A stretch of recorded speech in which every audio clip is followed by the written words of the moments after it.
তলার বিপর্যয়ে মৃতের সংখ্যা বেড়ে দাঁড়ালো 9। আজ সকালে এই ঠিকাদার আজকারের দেহ উদ্ধার হয়েছে। ঠিকাদার আজকারের দেহ উদ্ধারের পাশাপাশি তার আগে আরও 8 জনের মৃত্যুর খবর পাওয়া গিয়েছিল। হাসপাতালে এখনো পর্যন্ত 20 জন ভর্তি রয়েছেন এবং ধ্বংসস্তূপে এখনো 3 জন আটকে।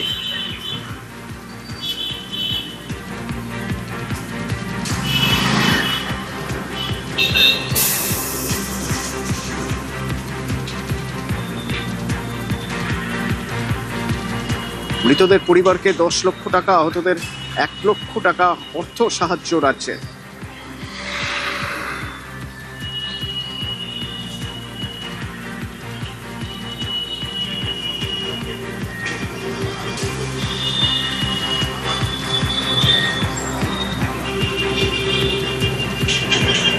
অর্থ সাহায্য কেন্দ্রের প্রধানমন্ত্রীর অর্থ সাহায্য, বিপর্যয়ে মৃতদের পরিবারকে 2 লক্ষ টাকা, আহতদের 50,000 টাকা।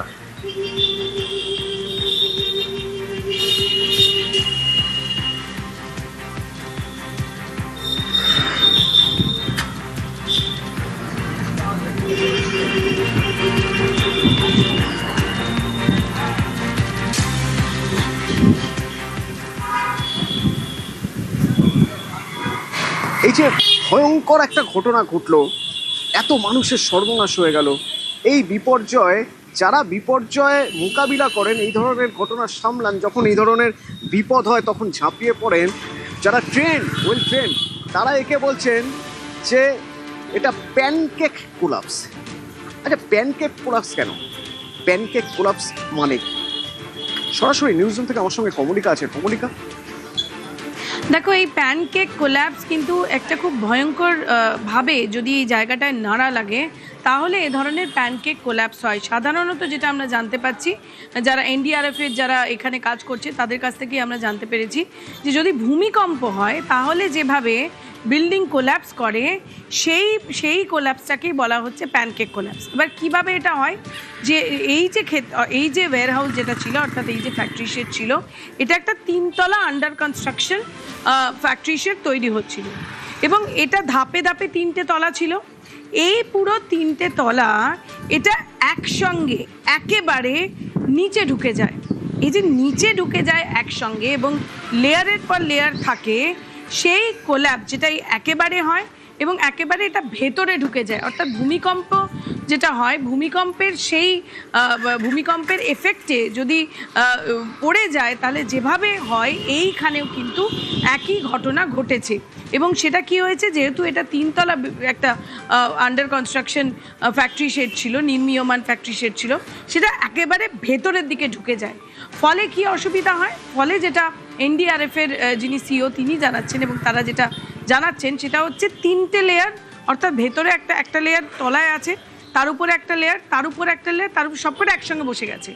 এবার এই 4টে লেয়ারকে তাদেরকে এর জন্যই আমরা দেখতে পাচ্ছিলাম কালকে রাত্রে থেকে তারা ভার্টিক্যাল ড্রিলিং করছিল। 10 থেকে 11টা জায়গায় তারা ভার্টিক্যাল ড্রিলিং করে, অর্থাৎ এইভাবে তারা ড্রিলিং করে হরাইজন্টাল গিয়ে তারা উদ্ধার কাজটা করছিল। এতে সমস্যাটা কি হয়, এতে সমস্যাটা হয় যে এই যে একেবারে এরকম পড়ে যাওয়া একটা লেয়ার এবং আরেকটা লেয়ারের মধ্যে কোনো ফাঁক নেই।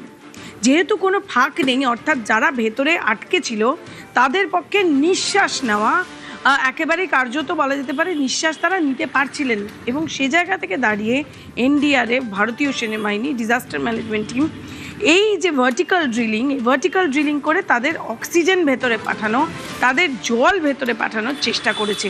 এবং এখানে যে ধরনের ভয়ঙ্কর বিপর্যয় হয়েছে তাতে কিন্তু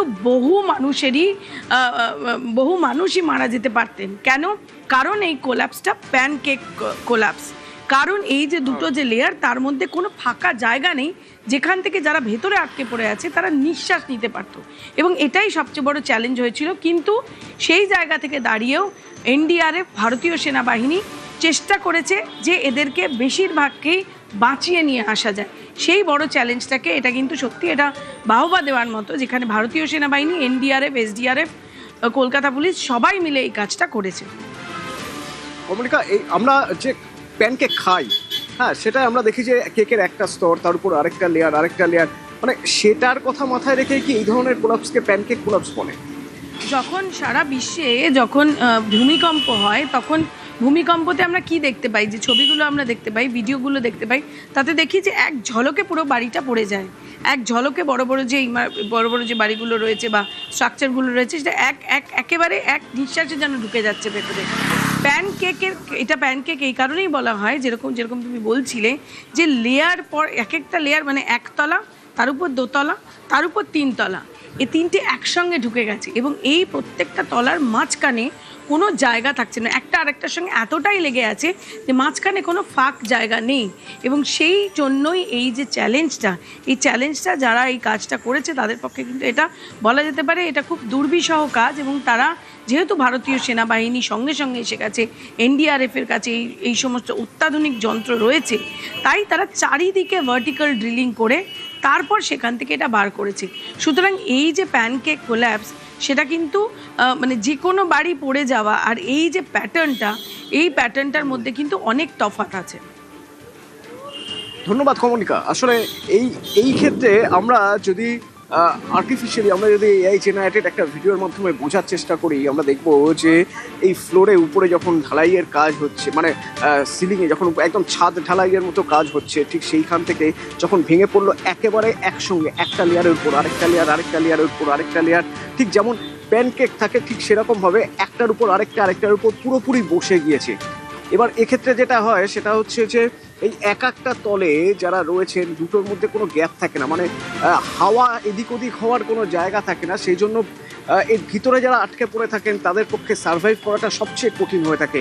আর কঠিন হয়ে থাকে যারা এখান থেকে উদ্ধার করবেন, সেক্ষেত্রে তারা কি করেন, তারা সেক্ষেত্রে একটা ভার্টিক্যাল টানেল খুঁড়েন, যাতে বাইরে দিয়ে দূর থেকে একটা টানেল খুঁড়ে এর নিচে গিয়ে তারপরে এই ধ্বংসস্তূপের নিচ থেকে এদেরকে বার করে আনতে পারেন।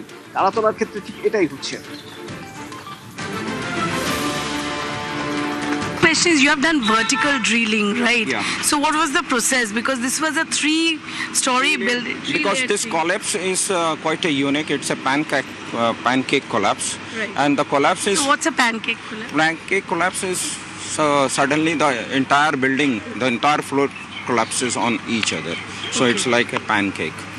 So, but the problem with this pancake is the collapse is inward, not outward.